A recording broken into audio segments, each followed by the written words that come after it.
Desktop computers in school were all the rage, but as technology quickly evolves, so do the devices. I would say probably 75% of the kids in this room have a smartphone. And then those who don't, I would say about another 4 in this room have an iPad that they use.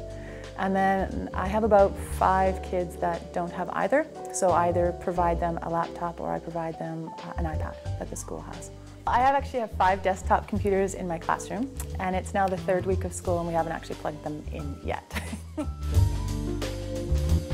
It's more of our personal devices because we know where everything is and how to work them and what to do with them, and with the other ones it's a little bit different than that, and we don't use those very often. Our kids are very technologically advanced, and so we have to keep up. So as teachers, something like when I was in school, I would get a vocab list of all the words that I would need to know, say for science, right? And then we would go into the textbook and we would look those words up, and then somehow we would magically put them into our own words of which we really didn't understand what they meant. Nowadays what we would do is the kids would bring their pods out. They would be able to look up the words through video, through pictures, and through text, see what they can come up with based off of all of that. Then we would have a discussion as a class and decide at that point what the actual definition that we're going to use would be. Patty says that this gives the students a chance to find information for themselves and in a way that appeals to individual learning.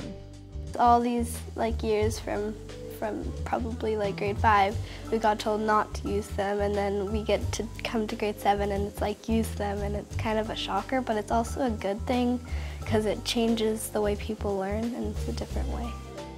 So far, students are adhering to the rules of no texting or social media in class. If we actually teach the kids how to properly use it and end up using it as a tool instead of some sort of magical thing that we can't touch, then it loses that whole stigma around it, right? And it just becomes another piece like a pencil in their classroom. Students still, however, take a bit of notes the old-fashioned way. We do a little bit of note work, but mostly on the computer, and it's a little different, which it kind of gets tiring, and it's just easier to type it out really quickly instead of writing, trying to make sure you spell everything correctly and make it neat so the teacher can write it as well. Technology has moved so fast in the last 5 years that if you were to ask me what is it going to look like in 5 years from now, I honestly don't know.